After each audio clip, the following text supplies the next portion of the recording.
तो आइए बच्चों, आज हम लोग 2025 के संस्कृत पेपर को देखेंगे और इसमें कुल 100 ऑब्जेक्टिव होगा, जिसमें कि आपको एग्जाम में 50 बनाना होता है।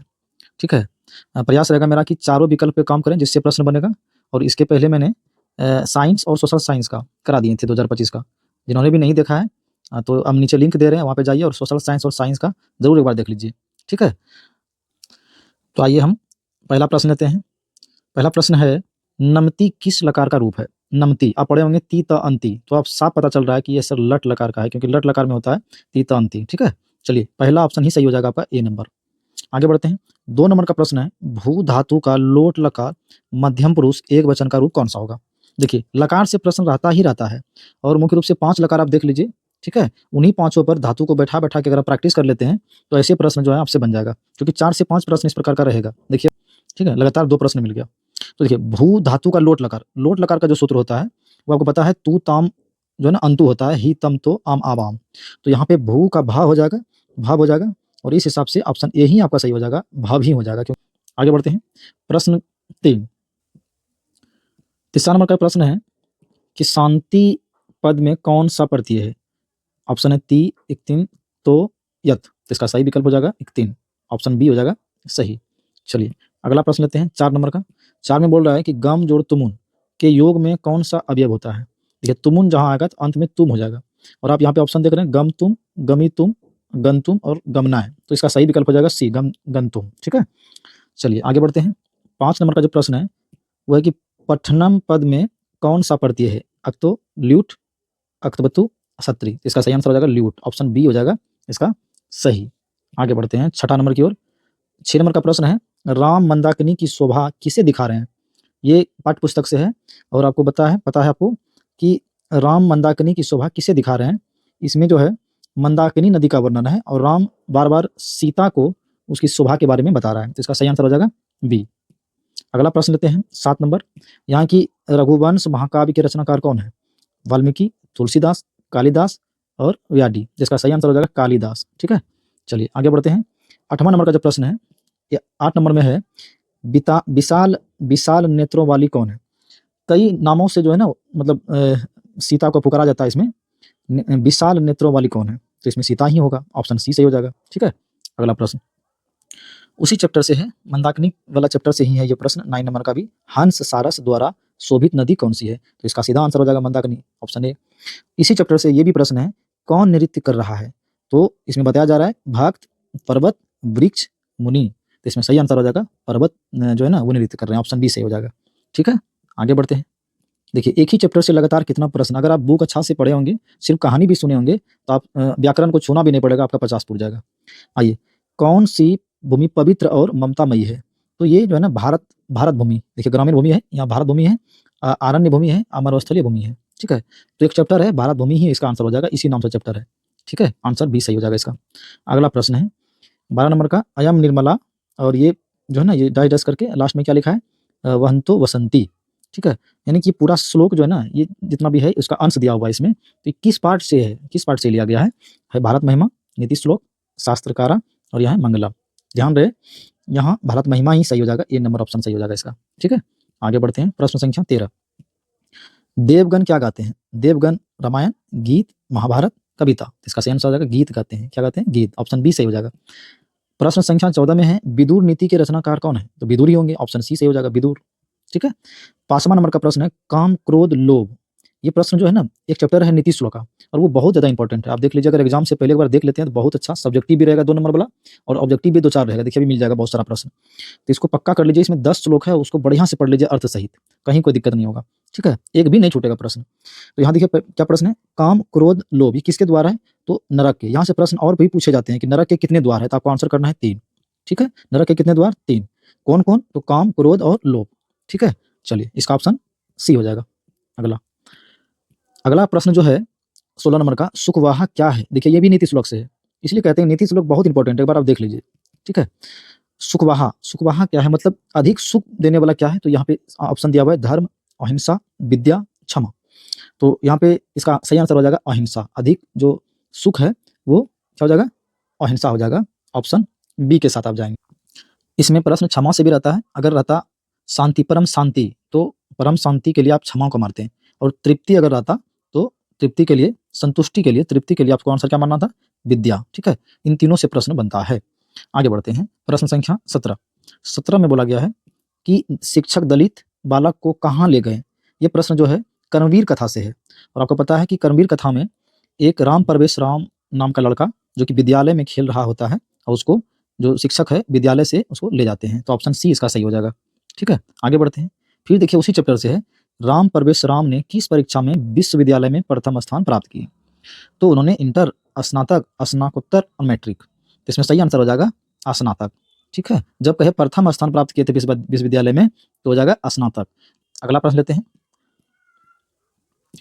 फिर उसी चैप्टर से प्रश्न है कि दलित बालक का नाम क्या था? ये बताएं। राम परवेश राम, ऑप्शन सी हो जाएगा आपका सही आंसर। 20 नंबर का प्रश्न है, मैत्रेयी कौन थी? तो मैत्रेयी थी याज्ञवल्क्य की पत्नी। ये है पुत्री, ये गलत हो जाएगा, पत्नी। यहाँ पे है याज्ञवल्क्य की पत्नी। ठीक है, चलिए ये प्रश्न था आपका संस्कृत साहित्य लेखिका वाला जो चैप्टर है उसी से है। ठीक है, चलिए आगे बढ़ते हैं। प्रश्न संख्या 21 में, 21 में दिया हुआ है बृहत संहिता के रचनाकार कौन है? वराहमिहिर, आर्यभट्ट, वादरायण, कणाद। इसका सही आंसर हो जाएगा वराहमिहिर, ऑप्शन ए सही हो जाएगा।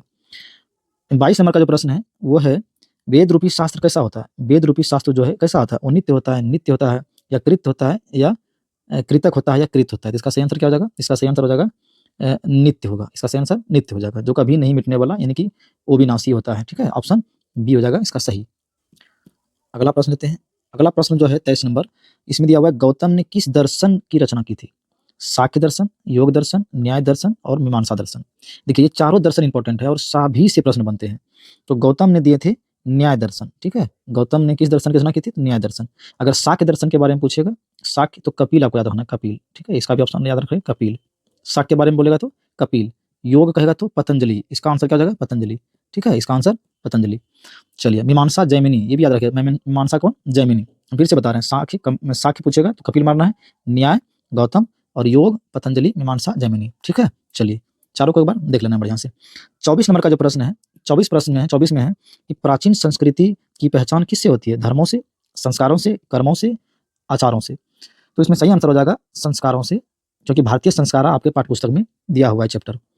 25 नंबर का जो प्रश्न है वो है, साहित्य ग्रंथों में केशांत संस्कार का नामांतर क्या है? मतलब केशांत संस्कार को और किस नाम से जानते हैं? उपनयन, गोदान, या कर्णभेद, या फिर क्या है? समापवर्तन। तो इसका सही आंसर हो जाएगा गोदान। सही आंसर हो जाएगा गोदान। केशांत संस्कार में क्या होता है ना, केश या फिर गाय, ये दोनों का दान, मतलब केश भी कटवाया जाता है इसमें, और गाय का भी दान होता है इसमें। अगला प्रश्न है प्रश्न संख्या 26, और ये बहुत इंपॉर्टेंट है ना, इसको मार लीजिए VBI, और इससे जितना भी प्रश्न बनते हैं सब आप लिख लीजिए, हम बोलते जाते हैं। ठीक है, इसमें पूछा हुआ है स्वामी दयानंद का परिवार किसका उपासक था? इससे बहुत सारे प्रश्न बनते हैं। तो यहाँ पे पहले देख लेते हैं इसका, सूर्य, विष्णु, शिव, राम। तो इसका उपासक था शिव। पूरा परिवार किसका भक्त था? शिव का। शिव का पूजा करता था। अब यहाँ से प्रश्न उठता है कि स्वामी दयानंद जो है वो क्या थे? तो आपको याद रखना है समाज सुधारक थे। क्या थे? समाज सुधारक थे। और आपको बताना है कि अगर पूछा जाएगा इसका जन्म कब हुआ, तो आपको याद रखना है 1824 में। कब जन्म हुआ? 1824 में। वेदों की ओर लौटो, ये किसका कथन था? ये इसी का कथन था, स्वामी दयानंद सरस्वती का। ये एक समाज सुधारक थे। इसका जन्म 1824 में हुआ था। इन्होंने आर्य समाज की स्थापना की थी 1875 में, जिसमें कि उन्होंने क्या कहा? वेदों की ओर लौटो। ठीक है, इसके जीवन में जो सबसे बड़ा परिवर्तन का समय था वो था महाशिवरात्रि का जो पर्व होता है। ठीक है, तो स्वामी दयानंद से रिलेटेड ये सारा प्रश्न पूछा जाता है। आपको एक बार ध्यान देना है कि इसका जन्म कहाँ हुआ था। इसका जन्म हुआ था गुजरात, टंकरा, याद रखना है, जगह का भी नाम पूछता है, टंकरा, 1824 में। कब? 1824 में। तो सारे के सारे प्रश्न इंपॉर्टेंट है इसका। आगे बढ़ते हैं। याद किया पूछा हुआ है स्वामी दयानंद का निधन 83 में हुआ था। कब हुआ था? 1883 में। जन्म 1824 में। तो इसका सही आंसर हो जाएगा सी। ठीक है, आगे बढ़ते हैं। अगला प्रश्न है, कौन प्रसाद खा गया? देखिए इसी चैप्टर से प्रश्न है, कौन प्रसाद खा गया? ठीक है, ये प्रसाद खाने की वजह से ही जो है ना उसके जीवन में अचानक बदलाव आ गया। जो जिस चीज को वो पूज रहा था उससे उसको भरोसा खत्म हो गया, है ना। वो है चूहा। चूहे ने प्रसाद को खा लिया था महाशिवरात्रि के दिन। चलिए अगला प्रश्न है, समाज और शिक्षा के उद्धारक। ये बताएं आपको, समाज सुधारक थे कौन? दयानंद सरस्वती। देखिए लगातार प्रश्न पूछा जा रहा है। अगला प्रश्न देखते हैं। अगला प्रश्न है कि वैरेन्य वैरेन वैरस समनम असंभव, यह उक्ति है, किसकी उक्ति है यह? महात्मा बुद्ध, भगवान महावीर, दयानंद, चंद्रगुप्त। ध्यान दीजिए ये महात्मा बुद्ध की उक्ति थी। और इसका मतलब क्या है? इसका मतलब है वैर को वैर से जो है ना वो समाप्त नहीं किया जा सकता है, वो संभव है। मतलब वैर को वैर से हराना या फिर काटना ये असंभव है। ठीक है, ये महात्मा बुद्ध ने दिया था। अगला अगला प्रश्न है, सत्य से किसका मार्ग प्रशस्त होता है? तो सत्य से किसका? घर का, स्वर्गलोक, यमलोक, देवलोक। इसका सही आंसर हो जाएगा देवलोक, ऑप्शन डी हो जाएगा सही। 32 नंबर का जो प्रश्न है, 32 में है कि हिनमेन पात्रेन, और यहाँ डैश डैश है, दृष्टि मंत्र किस उपनिषद से ली गई है? ये पहला चैप्टर आपको संस्कृत में है, जिसका नाम है मंगलम। मंगलम पाठ से प्रश्न पूछा जाता है। सबसे पहला प्रश्न से पूछता है कि इसमें कितने मंत्र या कितने श्लोक है? तो ऑप्शन याद रखिए 5। और फिर 2 श्लोक बड़ा इंपॉर्टेंट है। पहला श्लोक जो है वो यहाँ लिखा हुआ है आपके यहाँ पाठ्य पुस्तक में, यहाँ पे प्रश्न में, हिरण्यमेन पात्रेन करके। तो ये जो है ना ईशावास्य उपनिषद से लिया गया है, ऑप्शन सी हो जाएगा। यहाँ से एक और प्रश्न बनता है, अगर बोलेगा सत्यमेव जयते वाला जो श्लोक है वो कहाँ से लिया गया है, तो आपको मारना है मुंडकोपनिषद। हम फिर से बता रहे हैं, अगर सत्यमेव जयते तो आपको मुंडकोपनिषद टिक करना है, और आपको हिरण्यमेन पात्रेन वाला कहे तो ईशावास्य मारना है, ऑप्शन सी। चलिए आगे बढ़ते हैं। प्रश्न संख्या 33। अगर आप किताब को अच्छा से देख लेते हैं, उसकी कहानी को पढ़ लेते हैं, तो देखिए सब प्रश्न तो हिंदी में दिया हुआ है। सब्जेक्ट हालांकि है संस्कृत, लेकिन पूछा जा रहा है किसमें? हिंदी में पूछा जा रहा है हिंदी में, इसलिए आप कहानी कम से कम एक बार देख लीजिए। 33 नंबर का जो प्रश्न है ये है, आपा वृणु पद का क्या अर्थ है? देखिए एक और खास बात है कि जब भी प्रश्न पूछा जाता है इसमें, तो लगातार किसी चैप्टर का 2-3 प्रश्न रहता है।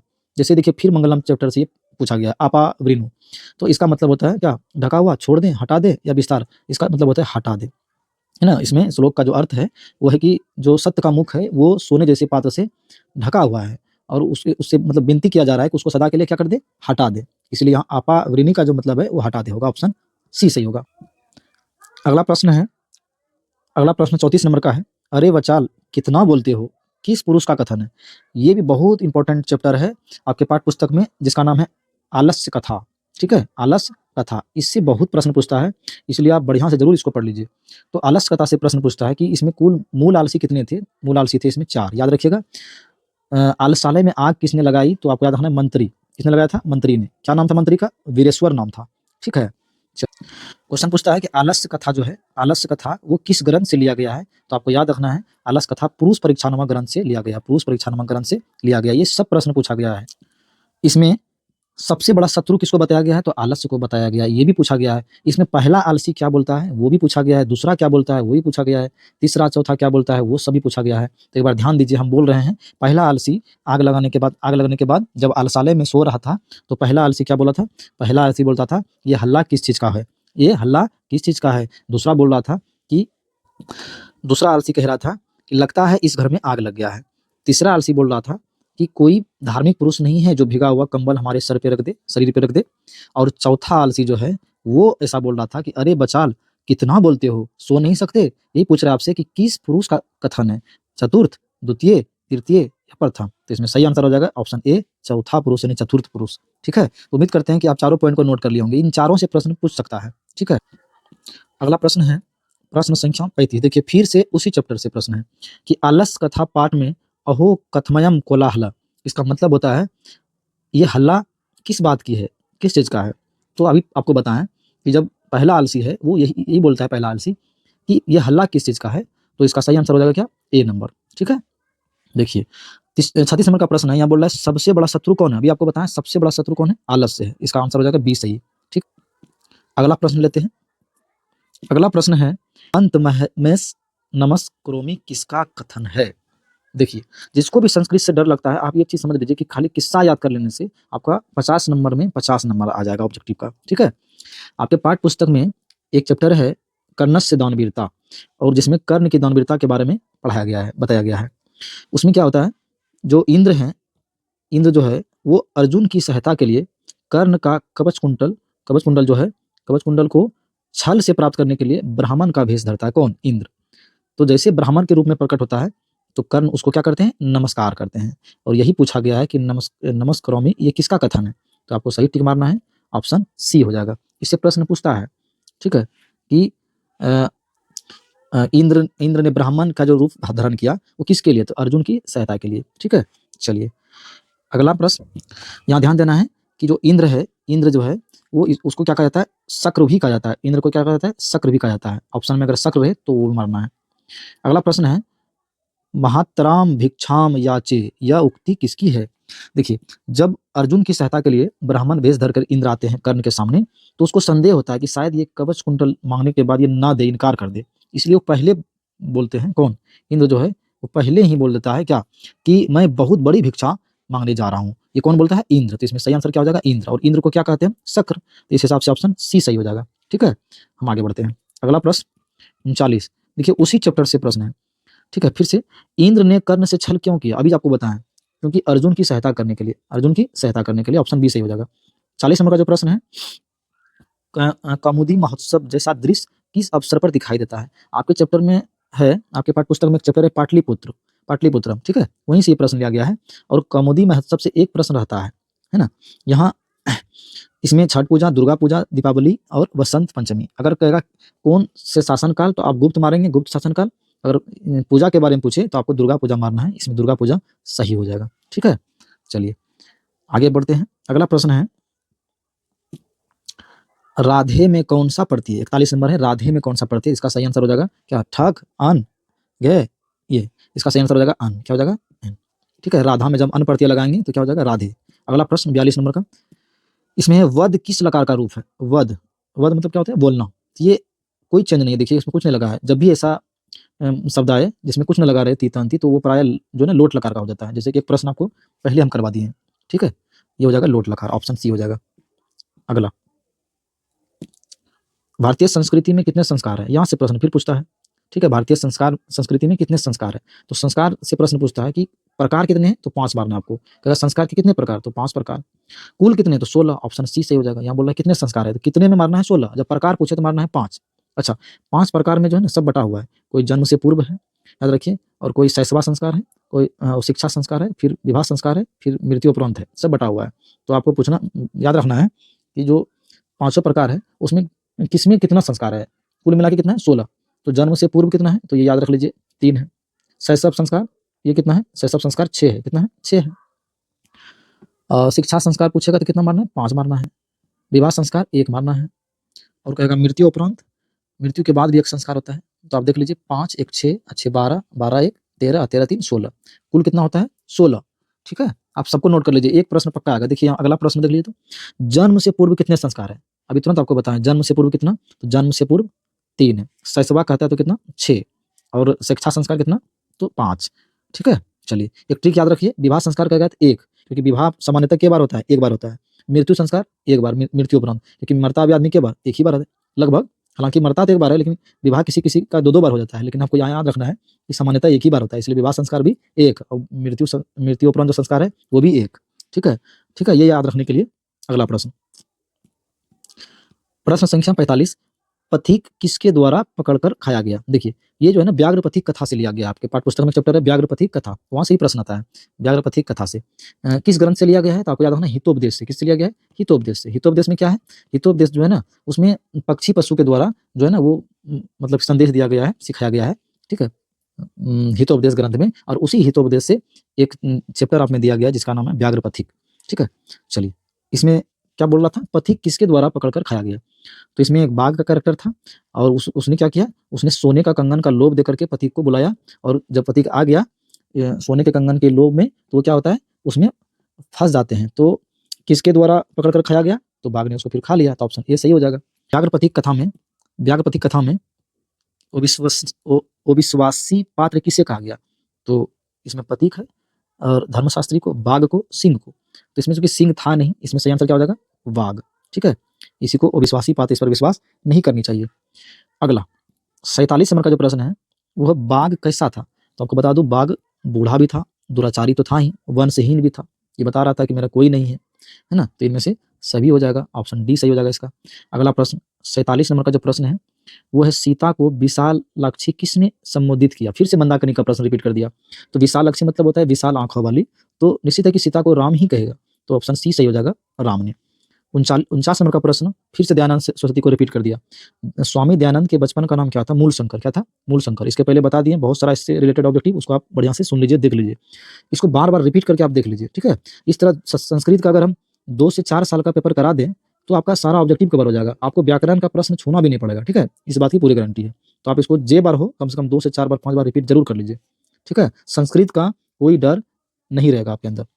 अगला प्रश्न, अगला प्रश्न है कि स्वामी दयानंद, एक तो हो गया, बचपन का नाम क्या था? मूल शंकर। 50 नंबर का प्रश्न है, महर्षि वाल्मीकि ने मंदाकिनी वर्णम पाठ में प्रकृति का वर्णन किस छंद में किया गया? ठीक है, इसमें है शिखरिणी, अनुष्टुप, मंदाक्रांता, आर्या। इसका सही आंसर हो जाएगा अनुष्टुप। ठीक है, चलिए अगला प्रश्न। देखिए बहुत प्रश्न ऐसा होगा थोड़ा टफ होगा और उसको आपको छूना ही नहीं है, क्योंकि 50 ही बनाना है आपको 100 में, है ना?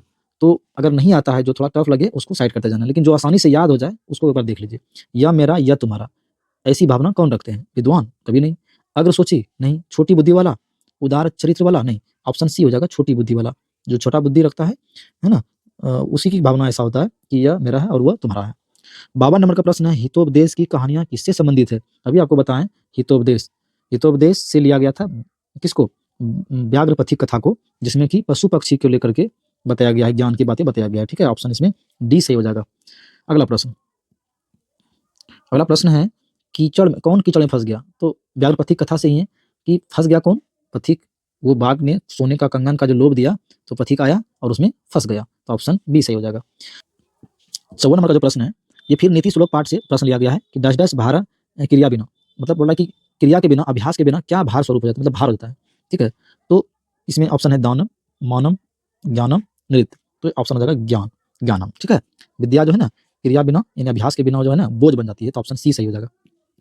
55 नंबर का जो प्रश्न है, 55 नंबर में है, पवित्रम किस संधि का उदाहरण है?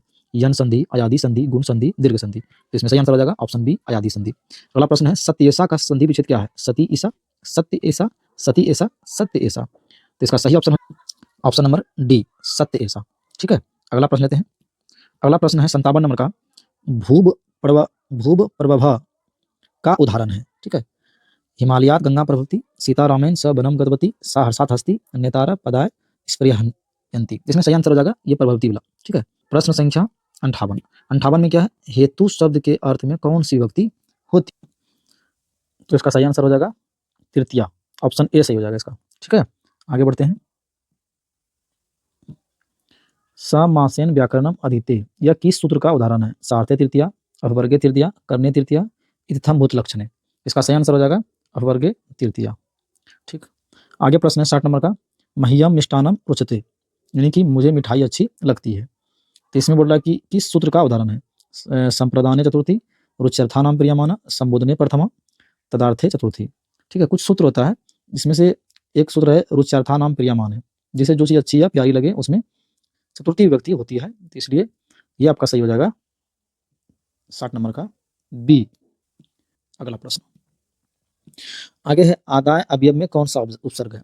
आव, आंग, अव, अनु। इसका सही आंसर हो जाएगा आंग, ऑप्शन बी सही हो जाएगा। 62 नंबर का प्रश्न है, वही के योग में किस विभक्ति का प्रयोग होता है? द्वितीया, चतुर्थी, तृतीया और यहाँ क्या है? पश्चिमी विभक्ति। तो इसका सही आंसर हो जाएगा चतुर्थी विभक्ति, ऑप्शन बी सही हो जाएगा इसका। ठीक है, आगे बढ़ते हैं। अगला प्रश्न है 63 नंबर का, इस संप्रदान कारक में किस विभक्ति का प्रयोग किया जाता है? षष्ठी, पंचमी, चतुर्थी, तृतीया। तो संप्रदान जब कारक है तो इसमें हो जाएगा कर्ता ने कर्म को अकरण से, और संप्रदान हो जाएगा आपका चौथा, चतुर्थी विभक्ति, ऑप्शन सी से हो जाएगा। अगला प्रश्न है प्रश्न संख्या 64। भवत शब्द का सप्तमी व्यक्ति बहुवचन का रूप कौन सा है? भवता, भवत्सु, भवताम, अभवता। इसका सही आंसर हो जाएगा भवताम, इसका सही आंसर हो जाएगा भवताम। अगला प्रश्न, अगला प्रश्न है कि किस समास का पहला पद अवयव होता है? तो अवयवी भाव समास का, ऑप्शन बी सही हो जाएगा इसका। ठीक है, 66 नंबर का प्रश्न है, विग्रह करने में च का प्रयोग किस समास में होता है? तो सूत्र होता है च अर्थ है द्वंद्व, तो द्वंद्व समास हो जाएगा, ऑप्शन बी सही हो जाएगा। अगला प्रश्न है, विशेषणम, विशेषणम, विशेषण, विशेष बहुलम सूत्र का उदाहरण क्या होगा? ठीक है, विशेषणम, विशेष्यन, बहुलम सूत्र का उदाहरण क्या है? यहाँ है नीलोत्पलम, गजराज, पशुपति, दंपति। तो इसका जो सही आंसर हो जाएगा वो हो जाएगा ऑप्शन नंबर ए। ठीक है, आगे बढ़ते हैं। मुनि शब्द, मुनि शब्द पंचमी विभक्ति एक वचन में क्या होगा? तो इसका सही आंसर हो जाएगा, क्या हो जाएगा? ऑप्शन दिया हुआ है मुने, मुनिना, मुनो, मुनिये, मुनि हो जाएगा इसका सही आंसर, ऑप्शन ए हो जाएगा सही। अगला प्रश्न है, देखिए ये सब व्याकरण वाला प्रश्न है और इसमें आपको याद करना ही पड़ेगा, जैसे शब्दरूप हो गया, लकार हो गया और अव्यय हो गया, ये सब पढ़ना पड़ेगा। ठीक है, तो कम समय है इसलिए हम सजेशन देंगे आपको कि आप इस सब को पढ़ने के बजाय आप किताब एक बार देख लीजिए, किताब। ठीक है, और यहाँ से ही आपका 50 नंबर का ऑब्जेक्टिव मिल जाएगा। अगला प्रश्न है, राजसु, राजसु में कौन सी विभक्ति है? ऑप्शन है पंचमी, षष्ठी, सप्तमी और चतुर्थी। ठीक है, इसका आंसर हो जाएगा ऑप्शन नंबर सी सप्तमी। अगला प्रश्न 70 नंबर का प्रश्न है, गंगायाम इस पद का मूल है। गंगायाम इस पद का मूल है, मतलब किसका मूल है? इस पद का जो मूल है वो क्या है? गंगायाम पद का जो मूल है वो क्या है? तो गंगा हो जाएगा, इसका सही आंसर क्या हो जाएगा? गंगा। ऑप्शन ए सही हो जाएगा। 71 नंबर है, चार्थ्य द्वंद्व सूत्र का उदाहरण कौन सा है जिसमें चो का अर्थ छुपा हुआ रहता है? तो इसका ऑप्शन क्या हो जाए? ऑप्शन क्या है? जीवन चरित्र, पंचामृतम, प्राचीन काल, धर्मार्थ कामा। तो ऑप्शन डी सही हो जाएगा, धर्मार्थ कामा। आगे बढ़ते हैं अगला प्रश्न की ओर। प्रश्न संख्या 72 और इसमें है, सचिवानाम आलय का समस्त पद क्या है? सचिवालय, तो सचिवालय ऑप्शन ए में मिल जाता है आपको, यही सही हो जाएगा। 73 नंबर का प्रश्न है, माता पित्रो, माता और पिता, तो जहां और आ गया वहां द्वंद्व समास हो जाएगा, ऑप्शन बी सही हो जाएगा। अगला प्रश्न 74 नंबर की ओर। यहाँ बोल रहा है युष्माकम का मूल शब्द, पूछता है युष्माकम और अस्माकम, तो युष्माकम बोल रहा है तो युष्मद होगा, और अस्माकम यहाँ ओ लगा रहा था, अस्माकम अगर रहता तो अस्मद होता। ठीक है, तो यहाँ उस युष्माकम है तो ऑप्शन बी सही हो जाएगा। अगला प्रश्न है 75 यानी 75 नंबर का, चत्वारा का मूल शब्द क्या है? इसमें सही आंसर हो जाएगा आपका क्या? ऑप्शन दिया हुआ है चतस्रत, चत्वारी, चतुर, चत्वार, इसमें सही आंसर हो जाएगा सी चतुर। ठीक है, अगला प्रश्न है 76 नंबर का, अस धातु लोट लकार प्रथम पुरुष बहुवचन का क्या रूप होगा? देखिए फिर से लकार का दे दिया। ऑप्शन है असी, अस्तु, संतु और है एधि, तो इसमें सही आंसर हो जाएगा एधि। बहुत इंपॉर्टेंट है, इसको देख लीजिए, एधि बराबर पूछा जाता है, एधि। अगला प्रश्न है अस धातु, एक मिनट, अगला प्रश्न है आपका कि पठेयम पद में कौन सी धातु है? पठ, पठती, पठत, तो पठेयम पट से ही बना है, ऑप्शन बी हो जाएगा सही आंसर। ठीक है, अगला प्रश्न है, वी प्लस ज्ञा प्लस लियप के मेल से कौन सा पद बनेगा? विज्ञान, तो इसका सही आंसर हो जाएगा विज्ञा, ऑप्शन सी सही हो जाएगा। अगला प्रश्न है, रोगा में कौन सा पड़ती है? सत्री, अक्त, ज्ञ, ल्यूट, तो इसका सही आंसर हो जाएगा सी नंबर, ऑप्शन सी। अगला बढ़ते हैं, आगे है क्रीज और कतवतु के योग से कौन सा पद बनेगा? आपका ऑप्शन दिया हुआ है कृतवती, कर्तव्य, कृतम, करनीय, तो इसका सही आंसर हो जाएगा ऑप्शन नंबर ए कृतवती। अगला प्रश्न है, पंडिता क्षमाराव ने किस पुस्तक की रचना की? फिर आ गया पाठ्य पुस्तक की ओर। ऑप्शन है मधुरा व्यजयम, ग्राम ज्योति, शंकर चरित्रम और वरदाम्बिका परिणय, तो इसका सही आंसर हो जाएगा क्या? शंकर चरितम। आगे बढ़ते हैं 82 नंबर की ओर। 82 नंबर में याज्ञवल्क्य ने आत्म तत्व की शिक्षा किसे दी? अपनी पत्नी को दी। पत्नी कौन थी? मैत्रेयी, ऑप्शन ए नंबर सही हो जाएगा। ओ प्लस ई के मेल से कौन सा नया वर्ण बनेगा? तो इससे बनेगा ए। ठीक है, अगला प्रश्न संख्या 84 में है, पूर्व रूप संधि का उदाहरण कौन सा है? एक हरैव, रावण, रामेंद्र, सही आंसर हो जाएगा हरैव, ऑप्शन बी सही हो जाएगा। 85 में खगेश का संधि विच्छेद क्या होगा? खगा जोड़ इस, खगा जोड़ इस, खगा जोड़ इस, खग जोड़ इस, खगे जोड़ 100, तो इसमें सही जो आंसर हो जाएगा वो हो जाएगा ऑप्शन नंबर बी। ठीक है, ऑप्शन नंबर आपका बी सही हो जाएगा, खग जोड़ ईसा। ठीक, आगे बढ़ते हैं। अगला नंबर प्रश्न है कि व्याकरणम में कौन सा उपसर्ग है? वी, व्य, अव, अन, नम, तो इसका सही आंसर बी हो जाएगा व्या। अगला प्रश्न, पित्रा किस विभक्ति का रूप है? तृतीया, षष्ठी, पंचमी, चतुर्थी, सही आंसर तृतीया। ठीक है, अगला प्रश्न, दात्री नाम का मूल शब्द क्या है? दाता, धातु, धातु, दात्री, और यहाँ क्या है? यहाँ है दात्री, इसका आंसर हो जाएगा दात्री, ऑप्शन नंबर सी। अगला प्रश्न है, युष्मद शब्द का रूप प्रथमा विभक्ति एक वचन में क्या होगा? ठीक है, और ऑप्शन में दिया हुआ है त्वम, तब, तुभ्यम, युजम, तो प्रथमा विभक्ति है और एक वचन है, इसका सही आंसर हो जाएगा त्वम, ए नंबर ऑप्शन। 90 नंबर प्रश्न है, लिक धातु का रूप लिरिट लकार में क्या होगा? लिरिट लकार में क्या होता है? स्यति, स्यता, स्यंती, तो आप देख सकते हैं इसका सही आंसर हो जाएगा ऑप्शन नंबर बी। ठीक है, आगे बढ़ते हैं। प्रश्न संख्या 91, योग सूत्र के रचनाकार, यहाँ से प्रश्न आता है। योग सूत्र क्या है? ऑप्शन पाणिनि, पतंजलि, कपिल, कनाद। ठीक है, योग सूत्र कहेगा तो आपको पहले भी चर्चा कर दी है, योग सूत्र में पतंजलि। आगे बढ़ते हैं 92 नंबर, कृषि विज्ञान के रचिता निम्न में कौन है? लगध, पराशर, यास, गौतम, इसका सही आंसर हो जाएगा पराशर। 93 नंबर का प्रश्न है, वसुधा किसका पर्याय है? वसुधा किसका पर्याय है? तो आपको पता है पृथ्वी, ऑप्शन बी से हो जाएगा। अगला प्रश्न है, पटन देवी किस नगर में अवस्थित है? पटन देवी से पता चलता है पटना, सही आंसर क्या हो जाएगा? बी, पाटलिपुत्रम का यह प्रश्न है। 95 नंबर का प्रश्न है, यूनान का राजदूत कौन था? सबको पता है मेगास्थनीज। अगला प्रश्न है, रावणा पद का संधि विच्छेद, यहाँ रावणा, पवना, ये सब इंपॉर्टेंट है, तो इसमें से आपको जो आंसर हो जाएगा ऑप्शन ए हो जाएगा रौ जोड़ अना, रौ जोड़ अना। ठीक है, ध्यान दीजिए, पवना का क्या हो जाएगा? यहाँ हो जाएगा पौ जोड़ अना। ठीक है, ये दोनों इंपॉर्टेंट है, देख लीजिए बढ़िया से। अगला प्रश्न की ओर जाएंगे हम लोग, प्रश्न संख्या 97, री जोड़ अ, री जोड़ अ तो रा हो जाएगा, ऑप्शन बी सही है। ठीक है, जब ओ रहेगा पहले अ जोड़ री तब हो जाएगा आर। अगला प्रश्न, तस्य इति पद का संधि क्या होगी? तस्येति, तस्याति, तस्येति और तस्येति। इसमें सही ऑप्शन हो जाएगा सी, तस्येति। अगला प्रश्न 99 नंबर, किस पद में वी उपसर्ग नहीं है? वी किस में नहीं है? विकास में तो वी है, वेद में वी कहाँ है? नहीं, ऑप्शन बी सही हो जाएगा। इसमें वी है, इसमें वी है। व्यवहार में पहले वी का उच्चारण हो जाता है, इसलिए इसमें सही आंसर क्या हो जाएगा? Option B. और अंतिम नंबर का प्रश्न है, 100वां नंबर का जो प्रश्न है वो आपके सामने है, दुर्गमम पद में कौन सा उपसर्ग है? तो देखिए, जैसे बोलते हैं दूर तो पहले आ जाता है क्या? दूर। उपसर्ग आप उपसर्ग पढ़े होंगे, प्रोपरा, अपसम, निस, निर, दुस, दूर, ये सब होता है। कुल कितने? 22 उपसर्ग होता है। तो उसको देख लीजिए, वहां से भी एक दो प्रश्न आ जाता है। दुर्गमम क्या हो जाएगा? दूर उपसर्ग। ठीक है, चलिए, आशा करते हैं कि ये वीडियो आपके लिए बहुत लाभकारी होगा। अगर आपका फिर भी कोई शिकायत है ना, या फिर जो अपनी राय है वो कमेंट में जरूर लिखिए। आपका कमेंट देख करके हमें अच्छा लगेगा। ठीक है, धन्यवाद। फिर मिलते हैं अगले वीडियो में, तब तक के लिए धन्यवाद।